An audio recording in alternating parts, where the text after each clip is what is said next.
DIY. One thing YouTube is going to always do, they're going to suggest me a video a million times. One of those videos that got suggested to me was a video from a popular YouTuber named Venus Theory. In this video, he's talking about something that he has called the playlistification of music. This is partly the reason why music is sounding so much alike, why it's so homogenous. Listen to what he says. If you've ever created a song and wanted to release it as an independent artist and get featured on playlists and different streaming services, you've likely used some kind of service like SubmitHub. Using these services, we can upload our song, pay for some credits to pitch to various curators, and then find a list of curators that would be most likely to promote the song based on their general preferences. However, if we take a deeper look, these are often very, very specific. As anyone who's submitted something on SubmitHub can tell you, you get denied for the most obscure and hilariously specific reasons. Thanks for sending over your music. Really well-made tune, good production, interesting sound design, solid work overall. I'm not sure I'd do justice to a tune like this on my channel. I tend to go for a different feel. Pass for now. Best of luck with the release. That is the feedback from someone who is a playlist curator. Hello there. An amazing experimental creation with neoclassical elements and an atmosphere that mirrors the hypnotic elements of ambient music, wonderfully sustained piano chord progressions. Unfortunately, as an ambient creation has a very obvious down-tempo character. That is fantastic, but would not fit my synth-based ambient playlist. When you listen to those feedbacks, who do they sound like? Do those sound like musicians or scholars of music? Or do they sound like music listeners? Or do they sound like snobbish ass producers? Do they sound like the police officer who used to get punked when they was in high school and then they finally got a job as a police officer and now they punking everybody that they pull over? I'm just the one asking questions. Don't mind me. Continue, Venus Theory. Who submitted something on SubmitHub can tell you, you get denied for the most obscure and hilariously specific reasons. Because of It sounded like it was made by ChatGPT, by the way. the nature and function of curated playlists in the streaming economy and the algorithms of platforms like Spotify or TikTok, artists are faced with an incentive to create music that fits into these very specific parameters like song length, structure, melodic content, mood, tempo, and instrumentation in order to get their tracks accepted and placed into the playlists or parts of the algorithm that garner the most. So, when you are asking for submissions for your playlist, which you have every right to, create rules, create categories that you want the music to fall in, you start to change the structure of music for other people,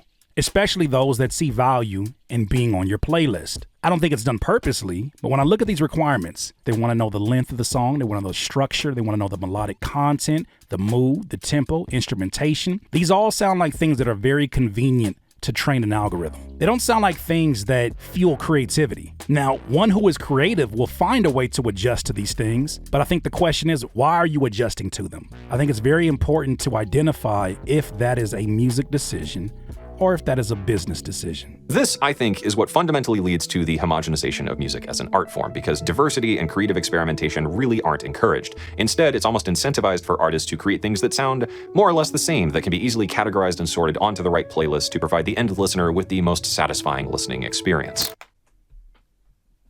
What he said.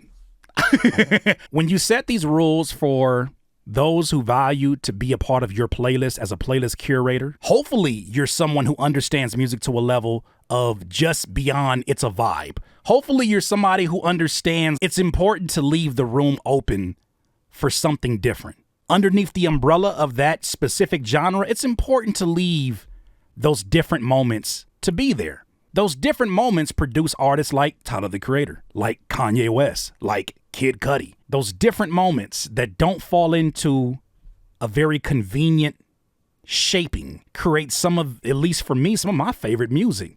But once again, this is a playlist curator who is absolutely allowed to do whatever the hell they want with their playlist. But I think a lot of them are underestimating just how much of an effect that could possibly have, especially on younger music creators. And maybe that's always been a thing. Maybe before it was playlists, maybe it was mp3.com and trying to get an editorial review of your music. Maybe that's what was shaping it. But Continue, Venus. On most streaming services, a play really counts as the first 30 seconds of a song being played continuously. So what's an artist to do? Generally speaking, we probably want to get to the goddamn point as quickly as possible and put the hook or the chorus right up front to be nice and catchy so that we can give the listener a reason to continue listening. Because a skip costs nothing and there's essentially infinite music to be explored, there's been exponentially more importance placed on this initial hook, and I think this is a large part of why so many popular songs start with this gross sort of, ooh, please make me go viral edging tease of a chorus right off the bat. Is that why y'all be sending me these beat critiques and these song critiques where you start on a 10 in the first 2 seconds? I'm gonna pull out the hairline I got left. If y'all send me another song where you put every instrument that was ever added, every ad lib that you ever did in a song, that's what it sounds like with some of this music where y'all are stuffing your whole life story of a song in the first 30 seconds, try not to get it skipped. It sounds like music that is inspired by fast-paced drugs. This shit is crazy. But he makes a valid point in that the TikTokification also of music and trying to go viral and trying to say something super witty or something goofy in the first 15 seconds in an effort to go viral, that is going to be seen as a sound 30 years from now. And whether or not we frown upon it, I don't know. I kind of feel like my gut instinct tells me we'll look back at this and say, what a chaotic time it must have been. But it's very true. That changes the structure and it changes the sound of music. And these are not music-based decisions. These are business-based decisions. Get the suits out the booth. Combining this with the new modern viral attempt hit structure, a reliance on a level of melodic and harmonic predictability, the dialing down of instrumentation, delivery, vocal style, arrangement, and instrumentation, we land at the new world that so many music critics have tried to put a name to, with Spotify core, stream bait pop, Spotify lounge, and so on. I'll be damned. I'll be damned if I name my music genre after a whole ass streaming service. I love DistroKid with all my heart. I'll be damned if I make DistroKid hop. The hell are we doing? What you make? Oh, I make Coca-Cola pop. What is that? What is it? What does it sound like? I don't care. I don't want to hear it. Remember that movie Demolition Man with Sylvester Stallone and Wesley Snipes? Every day we're getting closer to what they predicted in that music is one day going to be 15-second jingles. This is the most popular station in town. Wall-to-wall mini-tunes. You call them commercials. Even kids with chicken pox. This sort of starry-eyed, hazy, mid-tempo, understated pop approach with wispy vocals has become a staple of most algorithm-driven streaming and social media services. It's music that's designed to be inoffensive, consumable, disposable, and it's music that ultimately keeps the silent majority of listeners and consumers on the platform. This new sort of paradigm of the mass consumption of music as a product has led to this weird form of, I guess, what ultimately amounts to the endowment effect. We, as musicians and artists and the true artist archetype, become insanely frustrated when we see some gimmicky meme song blow up and go super viral, whereas we spent days or weeks or months or longer toiling away, pouring our hearts and souls into this music for it to flop and die alongside everything else on streaming services. And we feel that we're entitled to the attention that the other thing got because we simply worked harder and we're the true artist or whatever. And this leads to, I guess on the consumer side, what I would refer to as the bar gig problem.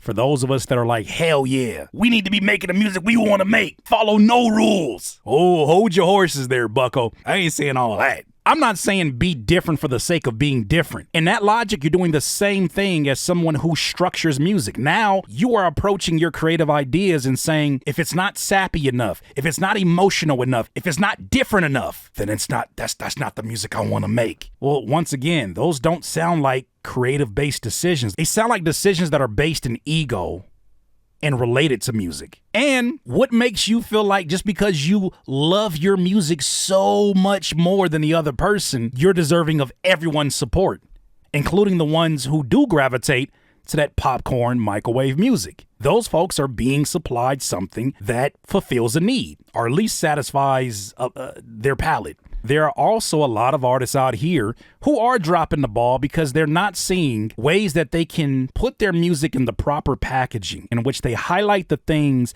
that people actually want from it. Because my wife and I live in the Nashville area, I can't so much as take a dump at a truck stop without someone being on a corner stage with an acoustic guitar just a strumming and a singing their heart out on all these bum me out songs that are super deep and meaningful to them, and then sprinkling in the odd original they wrote in between bouts of them begging people to follow them on Instagram. The thing is, It's not that this person is a bad musician. It's not that the songs they're singing are bad songs. It's not that their own original songs suck. It's not anything about that whatsoever. It's that I probably came to the bar to eat hot wings and drink my fucking beer and not listen to you wear your heart on your sleeve for an hour and a half straight. It's very important what he's saying, in that there's two sides of the coin. He talks about the bar analogy. I just got off a tour, and one thing that I continued to hear artists say was, I need y'all to give me energy. Come on, y'all, I need more energy than that. And then it dawned on me, we sound like vampires when we do that. What about us giving the energy to the audience of folks who are blue-collar hard workers that has spent their one day off to come into the bar and drink, and just so happens to be at a show? We want to antagonize them further after they bossed him and yelling at them all week long. We want to antagonize them and say, I need your energy. Give me your energy. There needs to be a middle ground between both of those. I would argue that despite being a sample size of one grumpy mustachioed motherfucker here, this is really representative of the more mass consumption of music. Not everyone is here for deep lyrics or innovative melodies or genre-bending artists. Bingo. Not everyone is a musician with a more developed sense of musical appreciation and analysis and critique, and not everyone really gives that much of a shit. Most people just want to listen to some music. It's this kind of music, and I guess this sort of listening style, that ultimately leads to this endless small vibes to be heartbroken to playlists on streaming services that have become 7 layers of cliche and cringe. Artists are encouraged by labels and more indirectly by consumers to deliver more of the same, and any kind of experimentation could lead to the ultimate punishment: being put on Spotify with everybody else. And I think that's why a lot of folks won't even take a chance on their experimental ideas, because of the fear of, what if I do it and nobody cares about it? It hurts to hear that, because all I can think about are, did artists generations and generations before us, did they even concern themselves with that? When you're talking about a Jimi Hendrix discovering feedback and utilizing feedback at a time where feedback was looked at as the worst thing that could be coming out the speakers, utilizing that as an instrument and finding a way to make it appeasing to an audience that would otherwise cover their ears, would he get there, of course with the assistance of some drugs, but would he get there if he didn't have the freedom to think outside the box? I can't go too crazy on this outro with this solo on the guitar, because man, I'm not gonna get placed on Spotify. Like, can you imagine? This isn't meant to be an elitist tirade against popular music on streaming services. I think it's more than evident that this industry of Spotify-friendly music exists for a reason. It works, and that's what the consumers want. That being said, and music being an industry, there is a financial incentive to focus on streaming revenue specifically, and whatever brings in streams is what's likely to float to the top. It's in the music industry's best interest to create stuff that does well on streaming services. It's in streaming services' best interest to find the music that does best with its audiences and keep them on those specific platforms. And it's in the audience's best interest to use a streaming service to sort this massive catalog of stuff into something that they're going to enjoy. DIYers, artists, music producers, independents, whatever you call yourself, this is the prime time to try some new shit. If you can detach yourself for a second from the necessity that you have put upon getting an X amount of streams, if you can detach yourself for just a project and give yourself the ultimate creative freedom to just try the things that otherwise you'd be too hesitant to do out of fear of people not wanting to listen to it. And matter of fact, when people are not listening to it, I feel like you should be more experimental. I feel like you should try more things, because nobody's there to point the finger and judge you. I feel like that should be the most enjoyable time. But so many of us as creatives make it the worst time, because we're too concerned about who's not in the room and who's not supporting what we're doing. What about you? What about you that bought this equipment? What about you that has sat with these ideas? What about you, that version of you, as soon as you start writing or as soon as you start putting a beat together, your brain just starts to travel elsewhere? Whatever you think that exchange of energy is, you're just letting that energy happen. And it creates such amazing ideas. By the time you're done with it, you find yourself listening to what you created on loop. Those are the great nights. Those are the nights where what's going on in the algorithms, what's going on with the streaming numbers, what's going on with the algorithm, that's when none of that shit actually matters to me. But a lot of folks, I feel like, are getting into music, and one of the reasons why they don't even want to try something different, because a lot of these folks don't really value music the way that a lot of us as DIYers value it. But for those of us that do care, try not to let these numbers kick your ass. There are other platforms like Bandcamp. You could put your catalog up there and somebody could be exposed to the experience of who you are and what your music sounds like in one straight shot.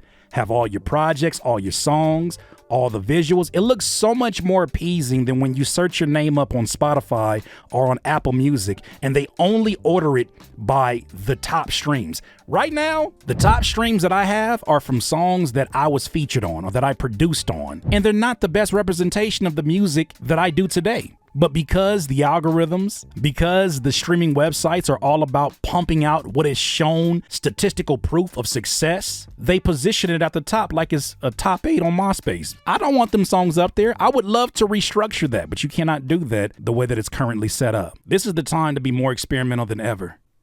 As things are becoming more homogenous and more structured, this is not the time, as Venus Theory said, to be sitting around moping and be that guitar player annoying people in the bar with your Instagram @ because them folks came in there for wings and not your damn songs. Those are some of my thoughts, though. What do y'all think about that? DIYers, if you enjoyed this content, make sure that you hit the like button and maybe even consider subscribing. Come on, man. Don't get greedy. Peace.